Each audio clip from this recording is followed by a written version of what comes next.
Merci beaucoup Barbara pour ta présentation, ton invitation aussi. Je suis ravi de pouvoir débuter le colloque ici à la FEMIS où, comme tu l'as rappelé, Deleuze a donné sa conférence magistrale en 1987. Qu'est-ce qu'un acte de création? Je remercie, il y aura un temps de remerciement demain, parce que le colloque avec les débats, les panels, etc. débute véritablement demain matin à Paris 8. Donc, je remercie mes collaborateurs et amis qui ont rendu ce colloque qui va se dérouler jusqu'à vendredi. Voilà, Dream Team composé de Cécile Sorin, Stanislas de Courville, Jacopo Bodini et aussi avec l'aide précieuse de Circe Fort. Et comme Barbara l'a rappelé aussi, ce colloque, ces événements s'inscrivent dans l'inventaire Deleuze conçu par le Centre Pompidou avec une série d'événements et de projections qui se tiendront au MK2 Bibliothèque du vendredi 7 au soir au dimanche 9 novembre. Les programmes sont disponibles, comme le programme du colloque aussi de Paris 8. Voilà. Alors j'ai intitulé cette présentation de 30 minutes, comme c'était indiqué dans le programme, Deleuze, l'actualité, l'histoire, mais j'aimerais juste faire un court prologue sur la coexistence des temps. Parce qu'il y a 30 ans, jour pour jour et pratiquement à la même heure, le 4 novembre 1995, en soirée, j'apprenais l'assassinat d'Yitzhak Rabin par Yigal Amir, un extrémiste religieux israélien. Quelques heures plus tard, c'est la nouvelle de la disparition de Gilles Deleuze, ce même 4 novembre 1995, qui me parvenait à travers les premières dépêches de presse annonçant sa mort. Personne ne pouvait prédire que les espoirs de paix entre Israël et la Palestine allaient s'éteindre aussi brusquement que le meurtre de Rabin. Nous étions juste dans l'après-coup des accords d'Oslo. Je cherchais à la même période un directeur d'études pour un DEA sur l'esthétique de Deleuze. Ce n'était pas une tâche simple à l'époque. Et cette double disparition, survenue le même jour, a marqué durablement un parcours de recherche à la croisée des arts et de la politique, et qui se poursuit sur d'autres scènes aujourd'hui. Une recherche qui reste désorientée aussi par l'actualité comme elle vient, à travers ces nombreux canaux d'information, et qui s'efforce d'avoir prise sur une histoire au présent, sans avoir cependant la garantie, encore moins l'incertitude, qu'elle y parviendra. Donc le colloque sur la pensée du cinéma de Deleuze, qui débute donc aujourd'hui, porte sans doute la marque encore de ces relations contrastées, contrariées entre l'information, l'actualité et l'histoire. Et cette présentation, justement, aimerait délier un peu ces différents mots qui ne cessent pas de se plier et de se déplier l'un dans l'autre chez Deleuze. Alors c'est vrai que ces trois termes, Deleuze, l'actualité, l'histoire, s'enchaînent et se réenchaînent entre eux. Et ils condensent les lignes de fuite du colloque, dont on a parlé, et diverses questions ont animé notre réflexion tout au long de la préparation de cet événement depuis maintenant 2 ans, depuis l'automne 2023. Questionnements comme par exemple comment lire l'essai sur le cinéma de Deleuze 40 ans après sa publication, c'est le 40e anniversaire de l'image-temps. De quelle manière le diptyque composé de l'image-mouvement et de l'image-temps nous permet-il de nous orienter dans les environnements saturés d'images qui sont les nôtres aujourd'hui? Quels seraient les films aussi que Deleuze n'a pas vus, mais qui pourraient prolonger sa classification des images qu'il a toujours définie comme ouvertes, lacunaires, susceptibles d'être reprises en fonction des créations filmiques qui se font jour à chaque époque. Mais aussi autre type d'interrogation, qu'est devenue cette idée d'une mort du cinéma, si prégnante dans les années 1980 et à laquelle Deleuze d'ailleurs n'a jamais cru, sauf à considérer que le cinéma, loin de mourir de mort naturelle, pouvait être assassiné. C'est l'adjectif qu'il utilisait alors. Assassiné en l'occurrence par les puissances économiques de la télévision, si l'on songe aux risques formulés par de nombreux critiques aussi dans ces années-là. Ou assassiné de nos jours par les plateformes de streaming, voire les intelligences artificielles en tout genre, si l'on observe les dangers qui guettent les métiers du cinéma à l'ère d'un IA triomphant en attendant la grosse bulle. Autre question encore qui engage cette fois la périodisation deleuzienne du cinéma, qui est devenu le diagnostic énoncé dans l'image-temps à savoir que le problème fondamental que le cinéma moderne affronte sur les ruines de la Seconde Guerre mondiale, c'est la rupture du lien de l'humain et du monde, le fait qu'on n'y croit plus vraiment à ce monde, sachant qu'il appartient justement au film, pour Deleuze en tout cas, de restaurer ce lien, de faire en sorte que l'on puisse de nouveau croire à ce monde-ci, à partir du cinéma. Combien possède d'ailleurs encore cette foi immanente dans les capacités du cinéma à nous redonner le monde, peut-être un petit nombre d'entre nous, peut-être au contraire un très grand nombre d'entre nous, et je pense que ce nombre peut croître si l'on ouvre à nouveau l'essai de Deleuze sur le cinéma, qui devient même brûlant si on décide de le lire au regard des dévastations de notre temps, la guerre sans fin en Ukraine, l'anéantissement minutieux et délibéré de Gaza, la montée transcontinentale des autoritarismes, ou encore la révolution civile et oubliée, confisquée au Soudan.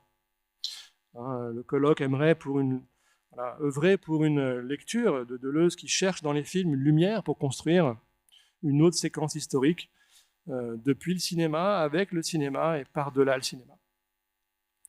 Voilà, ainsi s'affirme pour nous l'actualité du diptyque deleuzien dans notre histoire tourmentée, et le colloque a été conçu en fonction des usages justement que l'on peut faire des multiples cinématographies qui le composent, ou de toutes celles qui nous accompagnent au présent, quitte à revenir sur des films d'un passé plus ou moins récent, pour voir comment Deleuze les traverse dans ses livres et comment ils nous parviennent aujourd'hui à partir des commentaires qu'il en propose, comme ici et ailleurs, d'Anne-Marie Miéville et Jean-Luc Godard, programmés ce soir sur l'écran de la Fémis, cette œuvre sur la révolution palestinienne, comme on disait alors, et que l'on ne peut pas ne pas voir sans questionner depuis le 7 octobre 2023, notre relation aux images de destruction indéfinie à Gaza.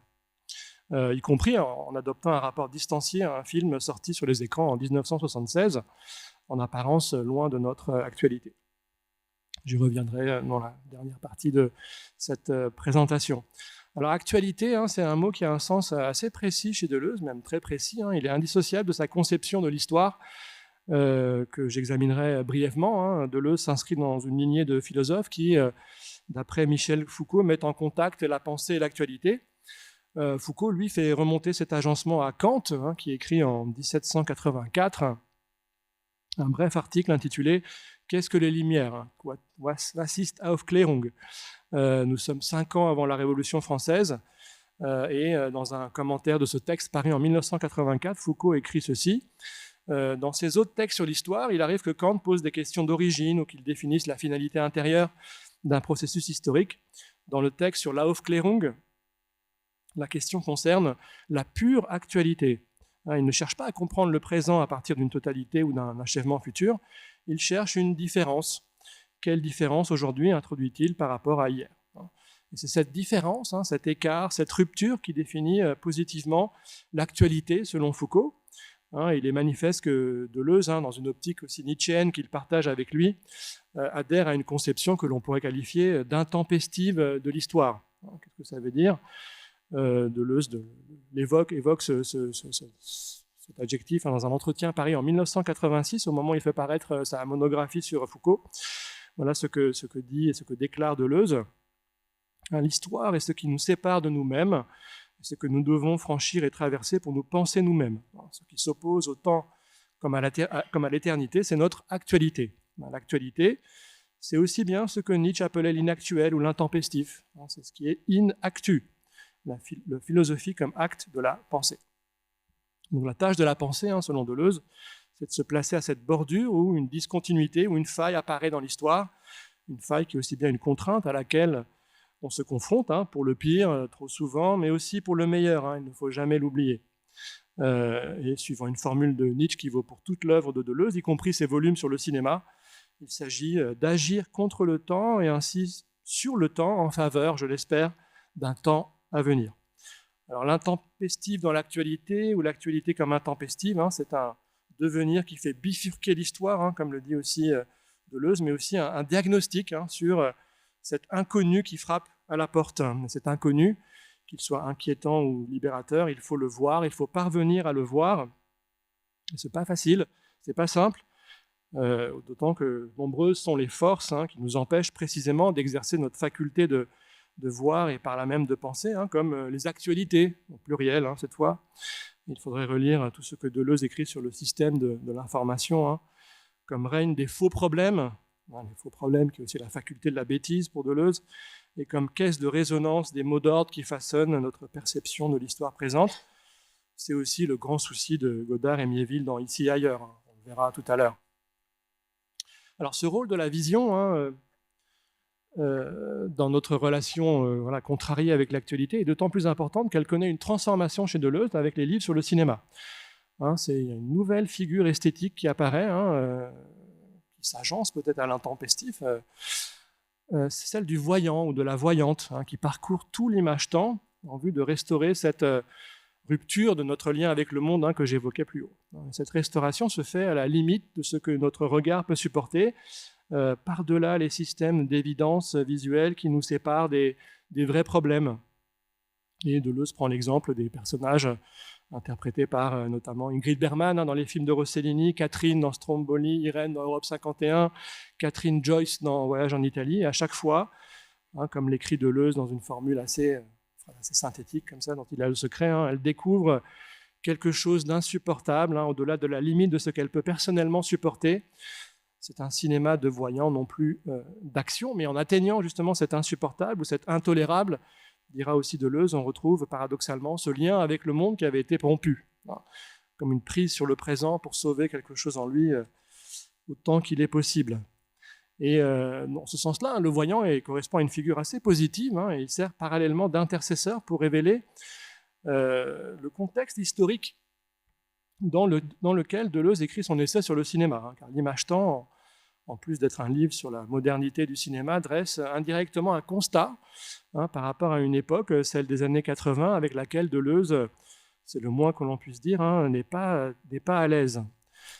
C'est que l'image-temps est plus largement le symptôme du rapport que la société française entretient alors avec son passé récent, celui de mai 68, alors révolution, pas révolution, je ne suis pas là pour trancher cette question-là, mais voilà, c'est ce rapport à mai 68 qui est symptôme, même si ce symptôme n'est pas énoncé comme tel dans le second volume de l'essai sur le cinéma, et en fait c'est un texte de circonstance.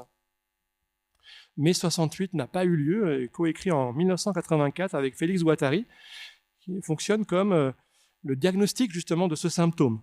Et ce texte revient sur l'héritage de 68 en pleine rédaction de l'image-temps, et permet justement d'inscrire le diptyque sur le cinéma dans un héritage des événements de 68, plus de 15 ans donc, après leur effectuation, à une époque où ces événements font l'objet d'attaques tous azimuts. Ça continue encore aujourd'hui, le sentiment est tenace sur cette histoire. Et voilà ce qu'écrivent Deleuze et Guattari dans ce texte. Donc, un texte sur le cinéma, mais on retrouve des catégories, vous allez le voir, du voyant. Il y a eu beaucoup d'agitation, de gesticulation, de paroles, de bêtises, d'illusions en 68, mais ce n'est pas ce qui compte. Ce qui compte, c'est que ce fut un phénomène de voyance. Donc on retrouve la voyance comme si une société voyait tout d'un coup ce qu'elle contenait d'intolérable et voyait aussi la possibilité d'autre chose. Alors ce qui est intéressant, c'est qu'en fait, ces catégories d'une vision à la limite qui saisit un intolérable, tout en esquissant la possibilité d'autre chose, Deleuze les emprunte en fait aux romantiques anglais, William Blake et Samuel Coleridge essentiellement, qui sont contemporains de la Révolution française et de la Terreur, et qui, au lendemain de 1789, pour sauver l'action révolutionnaire de sa trahison dans la violence, défendent l'idée d'un exercice supérieur de la vision comme vecteur d'un autre devenir révolutionnaire. Alors pour le dire autrement, Deleuze rejoue les catégories des romantiques anglais sur la scène de son essai sur le cinéma pour sauver l'héritage de mai 68 à une époque donc où, je l'ai dit, celui-ci est stigmatisé de toutes parts. En ce sens, l'image-temps s'inscrit bien dans une actualité de son temps, tout en se positionnant par rapport à une histoire récente, celle de 68, dont les acquis sont alors dénigrés, moqués, menacés. Donc le voyant n'est pas seulement une figure qui nous permet de saisir un aspect de la modernité du cinéma, mais il devient, par-delà les films, un personnage susceptible d'esquisser une attitude par rapport à l'actualité, comme Foucault l'avait pleinement expérimenté selon Deleuze. Et voilà ce que Deleuze écrit à propos de Foucault quand il fait un portrait de son ancien ami. Il dit « Foucault était un voyant extraordinaire, la manière dont il voyait les gens, dont il voyait tout, dans le comique ou dans l'affreux. Quand on voit quelque chose et qu'on le voit très profondément, ce qu'on voit est intolérable. Finalement, penser pour lui, c'est réagir à de l'intolérable qu'on a vécu. La pensée comme expérimentation, mais aussi la pensée comme vision, comme saisie d'un intolérable. » C'est un entretien paru en 1986. Et donc voilà, on a l'intempestif, le voyant, deux figures donc, qui désignent deux manières d'être face au tourment de l'actualité. Alors il en existe une troisième, sur laquelle j'aimerais là aussi revenir brièvement. Elle s'énonce à la fin des années 80, au début des années 90, à partir d'un sentiment hybride. Et elle marque une nouvelle façon de se positionner pour Deleuze par rapport à une histoire au présent.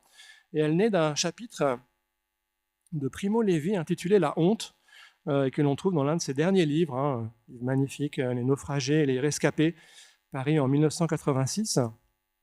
Dans cet ouvrage, cité par Deleuze dans son abécédaire en 89 et puis dans Qu'est-ce que la philosophie en 91, coécrit avec Félix Guattari, l'écrivain italien ancien déporté à Auschwitz décrit les compromissions qu'il a dû faire pour survivre, quitte à trahir d'autres prisonniers comme lui, en pactisant, même sans le vouloir, avec les bourreaux nazis.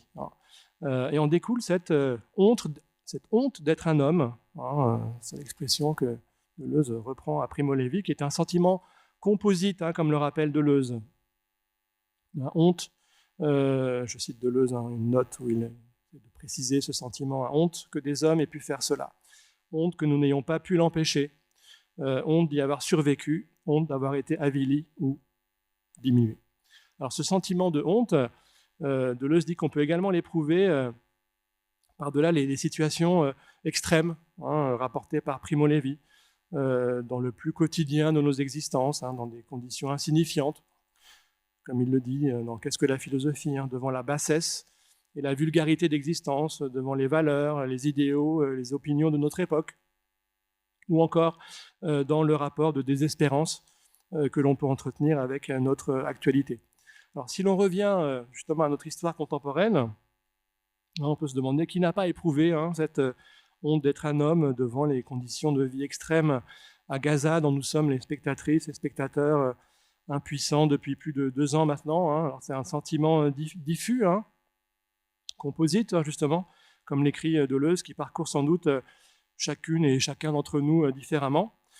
Et derrière la sidération qui ne nous lâche pas et double nos existences dans le quotidien des informations qui nous arrivent sans discontinuité, cette honte d'être un homme insiste sans qu'elle puisse s'énoncer clairement, sinon dans une forme d'indignation qui nous replonge dans une indifférence qui nous paraît elle-même honteuse. Je précise, Deleuze ne le mentionne pas, mais c'est quand même très différent d'un sentiment de culpabilité. Alors les formulations de cette honte d'être un homme sont potentiellement nombreuses, si l'on considère notre relation avec les images qui nous arrivent de Gaza, ou quand elles nous arrivent.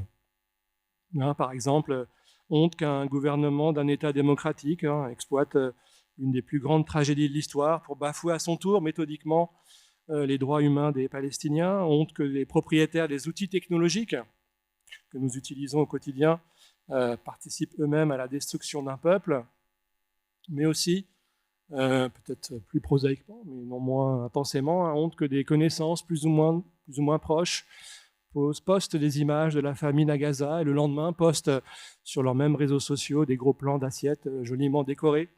Honte de voir des corps blessés, meurtris, assassinés défiler sur nos fils d'actualité sans que le geste de scroller soit un minimum questionné.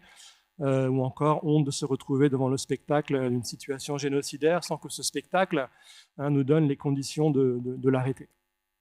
Encore une fois, chacune et chacun pourrait continuer cette liste à sa façon. La honte d'être un homme détermine en tout cas un rapport contrarié à notre histoire présente, et la question demeure de savoir ce qu'elle laisse entrevoir comme issue constructive, puisqu'on l'a vu, l'intempestif agit contre le temps en faveur d'un temps à venir. Le personnage de voyant restaure un lien rompu avec le monde, même si ce monde est intolérable. Alors qu'en est-il de cette honte d'être un homme? C'est pas simple, là non plus.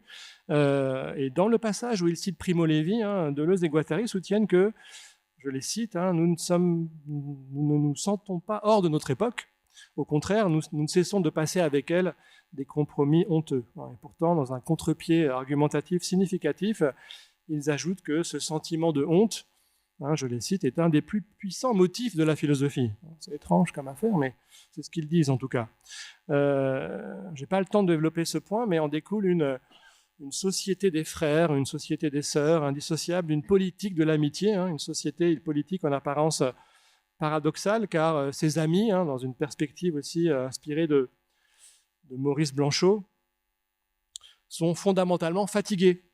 Cette fatigue, dans le même temps, est inséparable, comme le dit Deleuze, de mouvements infinis de la pensée qu'elle favorise, cette même fatigue que Deleuze d'ailleurs évoque dans le chapitre 8 de l'Image-temps, par exemple la fatigue des corps chez les personnages d'Antonioni, condition pour atteindre un impensé dans la pensée, cet exercice à la limite de la pensée qui sollicite à son tour une vision supérieure, celle du voyant, justement, cette autre figure du contemporain. Alors, on l'a vu. Alors, ce chapitre de l'Image-temps fait suite à celui, le 7e, intitulé « La pensée et le cinéma », où Deleuze expose le constat de cette rupture de l'homme et du monde, et comment le voyant tente d'y remédier. Je l'ai évoqué un peu plus haut. Et c'est dans ce même chapitre qu'il mentionne le cinéma de Godard, et notamment Ici et ailleurs. Donc la place de ce film, que vous allez voir dans un instant, est donc centrale dans l'économie générale de l'image-temps, puisque Deleuze y développe corrélativement son concept d'interstice, qui désigne spécifiquement le type de montage qui parcourt ce volume sur le cinéma moderne et qui débouchera au chapitre 9 sur ce que Deleuze appelle, après Danet notamment, une pédagogie de la perception, en contraste radical avec un système de l'information qui est vecteur de conformisme visuel et de consensus de pensée en tout genre. Et le principe de la pédagogie godardienne est le suivant, son montage par interstice ne fonctionne pas par association d'images. Deleuze le répète à 3 reprises en une seule page. Donc ce n'est pas l'association, ni par conséquent suivant un procédé de comparaison entre des réalités historiques différentes, par exemple entre des gouvernements politiques de l'époque, les années 70, on va en voir un certain nombre, et des figures de dictateurs de la première moitié du XXe siècle. Et Deleuze ajoute que ces associations, ces comparaisons seraient insupportables. Il y insiste, comparaisons insupportables. Et Godard emprunte plutôt, selon lui, un principe que Deleuze appelle de différenciation, alors c'est avec un T à la place du C, pour différenciation, qui interroge au contraire certains flots d'images qui forment sur nos supports d'information des images à la chaîne, une chaîne, je cite Deleuze, des images à la chaîne, une chaîne ininterrompue d'images, esclaves les unes des autres, et dont nous sommes l'esclave, ajoute Deleuze, sur ce passage toujours consacré à Ici et ailleurs. Alors, ce principe de différenciation permet de suspendre cette chaîne ou de la faire bégayer pour retrouver peut-être la source et la destination de ces images, l'une des conditions pour retourner ou renverser l'information. Alors, le mot chaîne, bien sûr, dans chaîne d'images, renvoie évidemment à la télévision et questionne les potentialités critiques du cinéma par rapport à la manière dont les chaînes de télévision traitent l'actualité, en l'occurrence l'actualité de la cause palestinienne, et de par sa position centrale, la position centrale du film de Méville et Godard dans la structure de l'image-temps, de par l'actualité qui est la nôtre aussi, depuis au moins le 7 octobre 2023, et au regard de la conception deleuzienne de l'actualité et de l'histoire, il nous a semblé assez intéressant de mobiliser Ici et ailleurs pour l'ouverture de ce colloque. Et la discussion qui suivra la projection, qui sera animée par Caroline Saint-Martin et Stanislas de Courville, et à laquelle vous pourrez bien sûr toutes et tous participer, sera l'occasion justement de revisiter le film de Godard et Méville à partir et par-delà ce que Deleuze écrit sur leur film. Alors, pour conclure, je donnerai quand même quelques références, quelques lectures importantes d'ici et ailleurs qui ont été proposées depuis quelques années sans influencer la perception que l'on pourra en avoir dans un instant pour voir ou revoir ce film. Quelques références importantes dans un article paru dans la revue Critique. Ophir Lévy interroge le principe de différenciation que j'ai évoqué entre images mises en avant par le philosophe, et il questionne la portée politique ou historique que cette différenciation peut produire. Dans son ouvrage L'écran des siècles, Stanislas de Courville montre comment Deleuze, à partir de sa lecture d'Ici et ailleurs, propose des stratégies d'échappement, je le cite, à même ce monde d'images où nous nous trouvons dépossédés de nos perceptions et actions, comme le dit Stanislas de Courville, monde rendu étouffant par les mots d'ordre de l'information, qui ne sont d'ailleurs pas, j'ajoute, sans écho avec les propagandes d'État passées ou contemporaines. Ou encore, dernière référence, dans son livre Godard, Invention d'un cinéma politique, David Farrou déplie le montage d'images d'archives effectuées par les cinéastes, et cela en vue de contrarier, un peu comme Deleuze, le principe d'association qu'on lui attribue trop souvent. Ainsi, au volet vidéo qui substitue le visage de Golda Meir à celui de Hitler, David Farrou rappelle que le visage de ce dernier surgit d'abord substitué à celui de Lénine, et que l'adjectif populaire du Front populaire, mentionné dans cette même séquence, glisse sur le portrait d'Hitler, tandis que la main de Maurice Thorez, photographiée lors d'une manifestation en 1936, semble évoquer un salut nazi. Et David Farrou demande, en déduirait-on que Godard assimile le Front populaire au nazisme?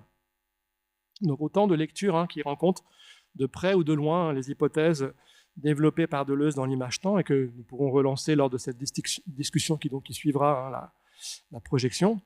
Alors dans un entretien pratiquement contemporain de la sortie du film, Jacques Rancière, dans un entretien avec les Cahiers du cinéma, se demandait si Ici et ailleurs n'était pas davantage un film sur nous en tant que spectatrices et spectateurs des images de la révolution palestinienne, plutôt qu'un film sur les Palestiniens eux-mêmes en lutte pour la reconnaissance de leurs droits et pour un État où ils peuvent enfin vivre en sécurité eux aussi. Et quelle utilité, demandait Rancière à cette époque-là. Deleuze, lui, ne fait pas vraiment cette distinction entre les Palestiniens et leur représentation, même si sa pensée nous permet de critiquer les images que l'on a d'eux dans le système dominant de l'information, ou d'ailleurs la rétention d'images ou dans la rétention d'images que ce système organise, puisque nombreuses aussi sont les images manquantes des Palestiniens dans ce système qui les assimile trop souvent et sans vergogne aux soldats du Hamas, le meilleur ennemi d'Israël. Et Deleuze, d'ailleurs, je précise, n'aurait aucune sympathie pour le Hamas, lui qui écrivait déjà en 1983, de façon hélas visionnaire, que le peuple palestinien pouvait, je le cite, se perdre dans un double terrorisme d'État et de religion dont les mouvements islamiques, je cite Deleuze, font partie. Alors que peut le cinéma dans ce contexte ? Le cinéma peut permettre ceci, peut-être donner à voir les 1000 visages de Palestiniennes et Palestiniens qui ne se reconnaissent pas dans ces mouvements mortifères, qui cherchent aussi d'autres façons de s'organiser politiquement pour leur liberté, qui luttent parallèlement pour leur survie face aux obscurantismes millénaristes en Israël, dont la force nihiliste est incomparable avec celle à l'œuvre dans les années 70 quand Ici et ailleurs a été tourné. Bon, si l'on reprend les termes de la conception, en conclusion, toute fin de cette présentation, la conception deuxième de l'actualité, voilà, on pourrait peut-être soutenir ceci. Par-delà les représentations volontairement réductrices du système de l'information, il faudrait parvenir à voir la situation intolérable à laquelle le peuple palestinien est confronté, et par cette vision supérieure à la portée de toutes et de tous, peut-être cesser d'éprouver la honte d'être un homme que la couverture en direct de leur disparition produit fatalement. Pour reprendre les mots intempestifs de Deleuze, il faut voir et agir contre le temps, et ainsi sur le temps, en faveur, espérons, d'un temps à venir. Voilà, merci beaucoup pour votre patience.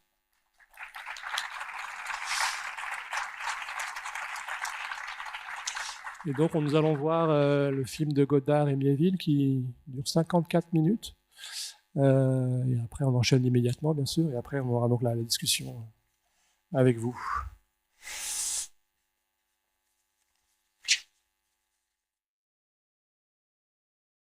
Pour les présenter rapidement, donc Caroline Sammartin est maîtresse de conférence en cinéma à l'Université Paris 1. Stanislas de Courville est docteur en philosophie de l'Université Paris 8. Il a signé notamment L'écran des siècles sur Deleuze. Je vais leur laisser la parole tout de suite.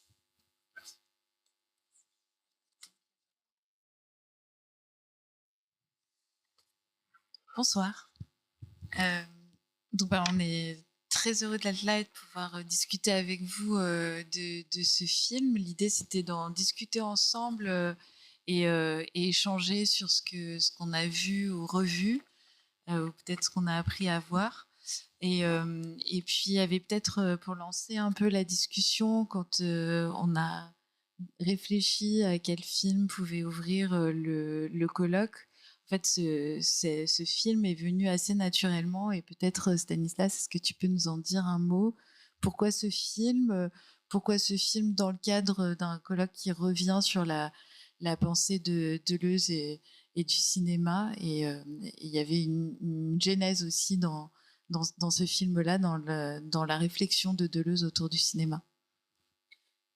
Bonsoir à tous. Oui, quand on a eu l'idée de cette projection inaugurale, donc pour ouvrir un colloque sur Deleuze, le titre de ce film, Ici ailleurs, est tout de suite venu parce que on l'avait même mis dans l'appel à communication pour le colloque, parce que c'est un film en fait qui non seulement faisait écho à notre contemporanéité, à la fois par les événements qui ont lieu, évidemment, les événements politiques, mais également par notre condition médiatique, c'est-à-dire notre rapport à ces chaînes d'images, dont parle Godard très bien, mais à une époque médiatique radicalement différente de la nôtre. 50 ans nous séparent et tout a pratiquement changé, mais également parce que c'était un film qui entrait, si vous voulez, en résonance avec le texte deleuzien. Pourquoi? Parce que ce film représente en quelque sorte un moment de rencontre avec le cinéma, une nouvelle rencontre avec le cinéma de la part de Deleuze, puisque c'est un film dans lequel on trouve en quelque sorte la genèse de la pensée deleuzienne du cinéma, qui va se développer par la suite dans le diptyque, c'est-à-dire l'image-mouvement et l'image-temps. Pourquoi? Bien parce que Deleuze est invité par les Cahiers du cinéma, à travers la personne de Jean Narboni, à donner un entretien donc, au Cahiers à propos de la série télé de Godard, qui date de la même époque, de la même année, qui s'appelle 6x2. Et Deleuze va faire cet entretien qui en réalité va être un faux entretien, puisqu'il va écrire lui-même les questions et donner ses réponses. Donc, il limite le ton des cahiers pour faire cet entretien. Et Deleuze, dans cet entretien, n'évoque à aucun moment le titre d'Ici ailleurs, et pourtant il en commente très clairement certaines scènes, et notamment ce passage vraiment central du film où Godard nous montre les personnages qui tiennent des images et qui passent derrière les caméras, etc.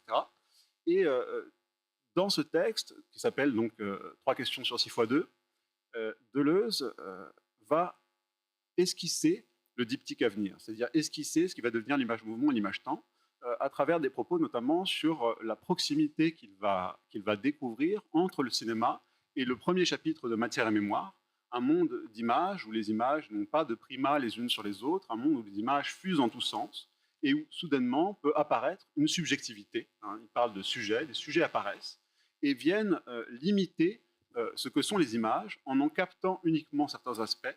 Ça, c'est le travail de la perception, selon Bergson, que reprend Deleuze. Et c'est ce que montre, selon Deleuze, le film de Godard, où en effet, nous ne prenons dans les images que ce qui nous intéresse. Et Godard lui-même fait en quelque sorte son autocritique en montrant qu'il prenait dans les images des Palestiniens uniquement ce qui l'intéressait pour faire son film, etc. Et de la même manière, Deleuze, de manière vraiment visionnaire, voit en ce film une correspondance avec ce monde d'avant la conscience dont parlait Bergson dans le premier chapitre de Matière et Mémoire, qui va devenir le point de départ, en quelque sorte, du diptyque deleuzien, l'image-mouvement et l'image-temps, et qui va donc permettre de construire ce diptyque. L'autre élément dans cette rencontre avec ce film, c'est cette question de la différenciation dont parlait Dork dans sa communication avant le film, que Deleuze donc, va commenter à partir d'Ici ailleurs, sans jamais citer le film, et ensuite qu'il reprendra, ces éléments qu'il reprendra dans l'image-temps. Donc on trouve vraiment dans la rencontre avec ce film et dans le faux entretien que donne Deleuze, divers éléments qui vont être retrouvés dans l'image-mouvement, dans l'image-temps, et c'est presque, alors certains commentateurs disaient presque que l'image-mouvement, l'image-temps étaient en réalité deux livres qui n'étaient pas consacrés au cinéma, mais au cinéma de Godard. C'est vrai qu'il y a ce côté assez amusant.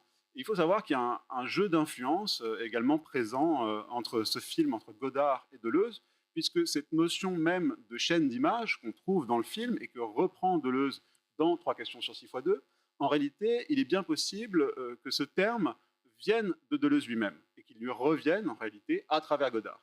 Pourquoi? Parce que Stefan Christensen, dans un livre qui s'appelle Godard philosophe, a montré combien Godard avait été influencé par l'anti-Oedipe à cette époque, à l'époque de la création, au début des années 70, de la création de Ici ailleurs, mais également de Numéro 2, ou d'un projet de film non réalisé qui s'appelle Moi je, dans lequel Godard cite, il écrit dans son projet, il cite l'anti-Oedipe, et notamment ce couple hétérogène de la guêpe et l'orchidée, où Godard parle justement, imagine, ces chaînes phylogéniques ou chaînes signifiantes hétérogènes qui se rencontrent et qui se percutent. Et c'est amusant puisque Godard a repris en quelque sorte un vocabulaire deleuzien qu'il a mis dans son film, dans Ici ailleurs, et Deleuze va retrouver à travers Godard finalement une forme de sa pensée. Voilà donc pourquoi est-ce qu'on avait eu envie de repartir de ce film, mais également, donc ça appartient à l'histoire des idées, ça appartient à l'histoire du texte deleuzien, mais ce qui nous intéressait également, c'était évidemment ce rapport aux chaînes d'images et aux mots d'ordre qui nous imposent de percevoir les images d'une certaine façon, d'accord, qui vont capter et limiter notre perception. Et Deleuze dira que le travail de Godard consiste à restituer aux images leur plein, leur entièreté, d'accord, à les libérer justement de ces cadres de la perception. Et bien, ce qui nous intéressait, c'était de montrer combien ce film reste actuel, reste présent aujourd'hui, où nous sommes enfermés dans ces chaînes d'images, où nous sommes sans cesse soumis à des mots d'ordre qui nous incitent à percevoir les événements, à percevoir les images d'une certaine façon extrêmement limitée. Peut-être pour rebondir sur ce que tu viens de dire et sur ce que Dork, tu disais aussi à la fin de ton intervention, c'est vrai que dans le film qu'on vient de voir, il y a, quand tu parlais de cette presque l'architecture en fait des 2 tomes de Deleuze, il y a un moment central aussi où la figure du spectateur est convoquée. Et cette figure du spectateur, dans l'image-mouvement, elle arrive en fait à la fin de l'image-mouvement et elle précède un autre type de spectateur qui est donc, enfin, un autre type, pardon, de personnage qui est le voyant. Et donc, il y a cet arrêt aussi dans le film qui nous oblige en fait à être spectateur, qui nous empêche aussi d'agir et qui peut nous donner peut-être accès en fait au voyant. Alors, tu parlais de Rancière et de sa lecture en fait du spectateur. Je ne sais pas si tu veux compléter un petit peu sur ce que tu disais ou peut-être le fait que cette figure esthétique du spectateur est peut-être moins intéressante aux yeux de Rancière. Est-ce que tu pourrais revenir un petit peu dessus puisque ça fait partie de l'articulation aussi importante dans le film? Oui, alors, je ne sais pas si je vais revenir sur le spectateur, mais j'aimerais peut-être aborder la question depuis ce que tu as dit sur les conditions médiatiques. Effectivement, c'est un film qui a 50 ans pratiquement. Et là, quand je l'ai revu pour le colloque, pour préparer cette soirée, j'étais frappé par son actualité sur cette question-là, en fait. C'est vraiment sur les questions de flot d'images, etc. Et je pense qu'on peut bien sûr déplacer un petit peu tous ces questionnements par rapport à aujourd'hui. Voilà, je parlais de ce geste qui consiste à scroller, etc. Je pense que le dernier Godard aussi, il faut vraiment mettre en relation ce qu'on a vu ce soir avec le dernier Godard qui interroge aussi ce geste-là dans ses derniers films. Et puis c'est aussi un film. Alors, je parlerais peut-être du téléspectateur et de la téléspectatrice, puisque c'est vraiment un film. Bon, c'est sur la Palestine, et bien sûr, vous l'aurez compris, il y a eu un premier projet de film jusqu'à la victoire qu'il n'a pas fait à cause pour plusieurs raisons, mais à cause du Septembre Noir notamment. Donc il y a plein de rush qui reprend 4-5 ans plus tard. Mais c'est vraiment sur comment l'information traite aussi cette histoire. Et il le fait avec les moyens de la télévision. Et dans le texte que citait Stanislas sur 3 questions sur 6x2, Deleuze est très fasciné par la façon dont de l'intérieur, je crois que c'est le terme qu'il utilise, Godard fait de la télévision. Voilà, pour Deleuze, c'est vraiment un exemple très, très fort, puisque ça permet aussi de montrer comment Deleuze, ça on le verra aussi, je pense, dans les jours qui viennent, n'est pas dans une hostilité comme ça par rapport aux images qui n'appartiennent pas au cinéma. C'est pas le panthéon du cinéma, Deleuze, il s'en fiche de ça. C'est vraiment quelqu'un qui réfléchit, et Godard l'aide aussi et le met sur cette piste-là, aux relations que le cinéma peut avoir avec d'autres régimes d'image en mouvement, et comment ces autres régimes permettent d'expérimenter des nouvelles relations visuelles et sonores. Et d'ailleurs, moi, j'ai pas lu le communiqué, mais Deleuze, dans ce texte que tu as cité, parle de lettres de journalistes à Godard, qui étaient totalement offusqués de la façon dont il traitait. Voilà, on voit El Kabash à un moment parler de l'actualité au Proche-Orient, et c'est vrai qu'apparemment il y a eu des pétitions contre ce film de la part des professionnels de l'information de l'époque. Donc c'est plus cette condition aussi. Moi, ce qui m'intéresse plus, c'est le téléspectateur, téléspectatrice, et aussi occidental. C'est-à-dire que c'est vraiment ça, c'est ici et ailleurs, c'est vraiment. Et puis voilà, à la fin, c'est vraiment ça qui est.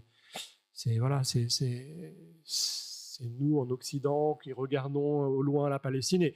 Et c'est vrai que Godard et Miéville aussi se remettent en question, et de façon assez drôle, et même voilà, ils disent qu'ils ont raté plein de choses, quoi. Ouais, mais du coup, à la fin de l'image mouvement, pour revenir à cette idée de spectateur, il en parle à propos d'Hitchcock et pas n'importe quel film. Il en parle à propos de Fenêtre sur cour, qui est le moment, qui est un film aussi qui est fait contre la télévision, dans le sens où en fait c'est un changement en fait pour Hitchcock de studio, et qu'en fait c'est une commande aussi pour montrer qu'on peut regarder en fait au cinéma plein d'écrans alors que chez toi t'en as qu'un. Donc il y a une politique aussi économique qui arrive. C'est le moment 54 où les télévisions débarquent dans les foyers américains et deviennent accessibles. Et en toile de fond, il y a quand même la guerre de Corée. Donc il y a aussi cette dimension politique chez Hitchcock qui n'est pas mise en avant à ce point-là, en tout cas dans le dernier chapitre, mais en tout cas qui interroge, et surtout ce que interroge Deleuze, et ce qui est intéressant par rapport à ce que tu disais au début par rapport à la question du voyant, c'est que le spectateur finalement ne sort pas, ne crée pas une sorte de révolution, finalement réaccroche avec des images, alors que le voyant, lui, bloque et dérape, et nous amène à être un peu différents face aux images, et en tout cas plus rattrapés par le schème sensorimoteur que Deleuze critique et met en crise dans un autre type de cinéma, et ce qu'on voit bien en fait dans la deuxième partie aussi du film de Godard. C'est ça là, le lien. Juste par rapport à la référence à Hitchcock, après on peut ouvrir la discussion, n'hésitez pas à préparer vos questions et à les poser ou à faire des remarques. C'est que Hitchcock, oui, c'est aussi l'image relation, c'est vraiment à la fin. Et juste pour ajouter, voilà, on fête le 40e anniversaire de l'image temps, mais en fait au départ, quand on écoute les cours de Deleuze aussi, à ce moment-là, quand il parle d'Hitchcock, donc c'est l'année 83 à peu près, les cours sont disponibles à la BNF, il dit voilà, on en reparlera dans le 3e tome, l'image pensée. En fait, au départ, Deleuze, il avait le projet de faire, ça rejoint d'ailleurs cette image pensée, elle est présente aussi dans l'article sur Godard. Il devait faire une image mouvement, un tome image temps et une image pensée qu'il n'a pas rédigée. Et en fait, c'est dans les cours sur l'image temps, on se rend compte qu'il met de côté la question de la pensée, qui en fait arrive très vite, juste après le chapitre sur Hitchcock, donc au début enfin, Hitchcock, c'est la fin de l'image mouvement, mais au début de l'image temps, voilà, on sent très bien qu'il n'y aura pas de 3e tome, quoi. Alors que dans l'entre-deux des 2 tomes, il était partant pour faire un tome qui devait s'appeler l'image pensée.